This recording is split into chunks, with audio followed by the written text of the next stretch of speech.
कह रही हैं कि मंत्री का बेटा वहां पे आता है और पूरे फिल्मी स्टाइल में कहता है कि तुम जानते नहीं कि मेरा बाप कौन है। वो आप हमें बताएं कि मिनिस्टर कैसे इन्वॉल्व होते हैं, मिनिस्टर के बेटे जो कि मिनिस्टर स्टेट हैं गुजरात में हेल्थ के, वो आपसे कैसा बर्ताव करते हैं और आपको क्या कहते हैं?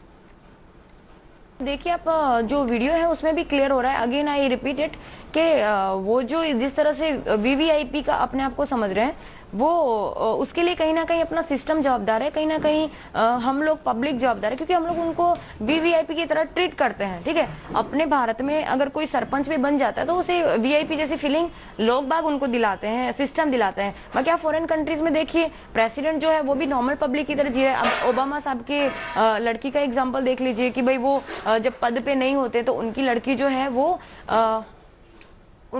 जो है वो अपना गुजरान चलाने के लिए, या फिर ये कहूँ कि अपनी खुद की इंडिपेंडेंट रहने के लिए वो एक आई थिंक सो किसी शॉप में या बर्गर शॉप में या पिज्जा शॉप में काम कर रही है। तो आप सोचो कि मतलब ओबामा साहब की लड़की अगर इतना ये काम कर सकती, इतना पद पे होके, तो हमारे यहाँ पे तो अगर कोई सरपंच बन जाता तो उसका बेटा तो अपने आप को सरपंच के पिताजी समझने लगता है, फिर सरपंच से ज्यादा पावर उनके बच्चों में आ जाता है। ये हमारा सिस्टम है कि जिसकी वजह से ये लोग ऐसा बिहेव करते हैं। आपने इस पूरे केस के बाद कांस्टेबल की नौकरी से इस्तीफा दे दिया है, आपने रिजाइन क्यों किया? क्या प्रेशर था आप पे? रिजाइन करने का फैसला आपने क्यों लिया? सर, मैंने रिजाइन करा उसका कारण ये नहीं है कि मैं उनसे डर गई हूँ या फिर ऐसा वैसा। मेरा जो एलआर ऑफिसर का जो फर्ज था वो मैंने अदा किया। मेरे एक कदम ऊपर कांस्टेबल ऑफिसर आते हैं, वो भी मेरे पास नहीं थे। अगर मेरा जस्ट ऊपर सीनियर कांस्टेबल ऑफिसर मेरे पास होते तो शायद उनका कुछ प्रोसेस कर पाती। मैंने पीआई साहब से हेल्प मांगी, मैंने एसीपी श्री सीके पटेल साहब से हेल्प मांगी। उस टाइम वो हेल्प मुझे नहीं कर पाए, तो मुझे कहीं ना कहीं बड़ा गुस्सा है कि भाई ये लोग मेरे साथ ऐसा क्यों कर रहे हैं, मुझे हेल्प की जरूरत है, मुझे हेल्प क्यों नहीं कर रहे हैं। उस टाइम मुझे बड़ा गुस्सा आता उस चीज से, और मैंने ठान लिया होता कि मुझे डिपार्टमेंट छोड़ देना है। क्योंकि हर कोई क्या बोलते हैं कि हर कोई के मन में जो देशभक्ति होती है उसका भी एक लेवल होता है। कोई ये चाहता है कि बस थोड़ी बहुत कर लें, कोई ये चाहता है कि थोड़ी ज्यादा कर लें, कोई मेरी तरह होता है कि भाई कुछ भी करके मुझे देशभक्ति करनी है, चाहे कुछ भी हो जाए। ये तो सिर्फ हेल्थ मिनिस्टर साहब के सुपुत्र थे। शायद मैं तो ये भी कह सकती हूँ कि मेरी खाकी में गुजरात पुलिस डिपार्टमेंट हमें इतना पावर देता है कि हम होम मिनिस्टर साहब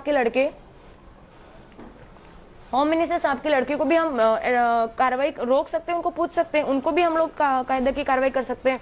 इनफैक्ट ये कुछ नहीं, हमारे जो प्रेसिडेंट है, भारत के नंबर 1 नागरिक हैं, उनपे एक एलआर ऑफिसर तरीके मुझे कोई इतना पावर नहीं है, पर एटलीस्ट अगर वो भी आते हैं तो उनके लिए भी कानून कायदे सब जो है वो सेम है।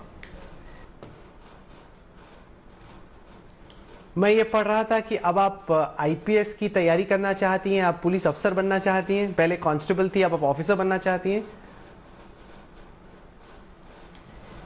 सर, अभी इस वक्त तो कोई तैयारी नहीं चल रही। इस वक्त तो मैं मेंटली इतना स्ट्रेस में हूँ कि मैं अभी मुझे नेक्स्ट स्टेप क्या लेना है वो भी मैं सोच नहीं पा रही हूँ।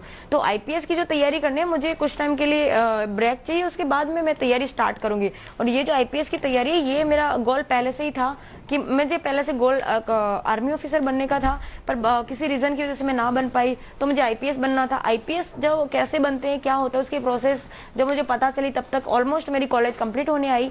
तो मैं जो तैयारी कर रही थी उसमें तैयारी करते करते हम जिस एकेडमी में स्टडी के लिए जाते हैं, उस एकेडमी के जो साहब लोग हैं उन्होंने हमें बताया कि कोई भी एग्जाम आए आप उसे एग्जाम दो, ताकि आपको पता चले कि आपके पास जो नॉलेज है वो किस लेवल तक का आया है, ताकि आपको पता चले आपको कितनी और रीडिंग करनी है, कितनी और तैयारी करनी है। तो मैंने एलआर की एग्जाम दे रखी थी।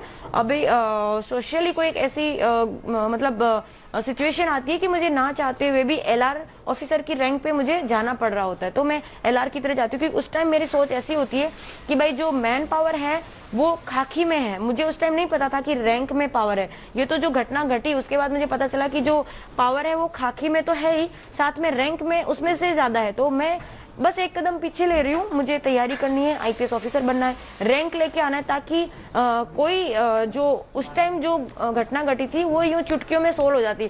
सिर्फ मेरे पास रैंक नहीं थी, उसकी वजह से ये च्युइंगम की तरह इतनी लंबी खिंचती जा रही है। आपका जज्बा बड़ा जबरदस्त है, हौसला भी है, हिम्मत भी है। ये बताएं कि क्या आपको लगता है कि सिस्टम में रहते हुए आप वाकई में निडर होकर काम कर सकती हैं, या सिस्टम कोई भी ऐसा आदमी हो जो आपकी तरह आउटस्पोकन हो, संघर्ष करना चाह रहा हो, वीवीआईपी से भी मुकाबला करना चाह रहा हो या उनको भी कानून का सबक सिखाना चाह रहा हो, उसको एक चींटी समझ के कुचल देता है? सर देखिए, मेरी जो पर्सनल लाइफ की बात है, मैं डर नहीं गई हूँ, मैं घर पे नहीं बैठ गई हूँ, सिर्फ थोड़ा टाइम मांग रही हूँ, टाइम बस एक कदम पीछे ले रही हूँ, तैयारी करके मैं वापस आऊंगी, डेफिनेटली आऊंगी। शायद मैं आईपीएस ना भी क्लियर कर सकूं, मुझे पता है कि मैं कर पाऊंगी, पर बाई चांस क्या पता ऊपर वाले कुछ और मंजूर हो, ठीक है। तो अगर मैं आईपीएस नहीं बन पाई तो मेरे मम्मी पापा ने मुझे इस काबिल बनाया कि मैं अगर किसी भी फील्ड में जाऊंगी, लाइक एलएलबी करने का मुझे शौक है, अगर इसमें नहीं हो पाया तो मैं एलएलबी ट्राई करूंगी, मैं वकील लॉयर बनूंगी, और अगर वो नहीं हो पाया तो आपकी तरह मैं रिपोर्टर बनना चाहूंगी सर। तो रिपोर्टर बन के भी मैं देश सेवा करना चाहूंगी। इन शॉर्ट में मेरे खून में जो है वो लोगों की हेल्प करना है। मैं यदुवंशी हूँ, मतलब मैं कोई अपने आप को सुपीरियर नहीं बताना चाहती, पर मैं जिस वंश से हूँ, मैं जिस खानदान से हूँ, हमारे खून में है लोगों की मदद करना, लोगों की सेवा करना, लोगों के लिए काम करना। तो बस वही चीज मैं करना चाहती हूँ सर। चलिए, हमारी शुभकामनाएं आपको। आप जो भी रास्ता चुने, अगर आपको आईपीएस बनने का मौका मिले तो पुलिस ऑफिसर के तौर पे, वकील बनने का मौका मिले तो वकील के तौर पे, या फिर जर्नलिस्ट के ही तौर पे आपसे किसी स्क्रीन पर मुलाकात होगी। आप जुड़िए हमारे साथ सुनीता, बहुत बहुत शुक्रिया। We wish you all the best for what you do. Thank you sir, thank you. अगर मैं कहीं कुछ ना कर पाई तो एटलीस्ट मुझे रिपोर्टर आप बनाइएगा। और अगर आप मुझे रिपोर्टर बनाते हैं तो शायद आपका शायद नेशनल लेवल है, मैं आपको इंटरनेशनल लेके जाऊंगी, इतनी पावर है मेरे में।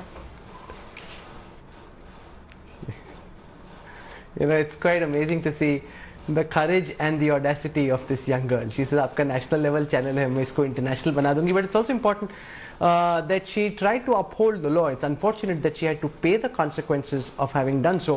And the minister's son and the minister himself really ought not to have put pressure on the constable. Ultimately, Sunita was only trying to do her job, and I hope that spirit, which is such a viral sensation at this time, stays alive within and without the system for the time being. Sunita Yadav for joining us on this broadcast.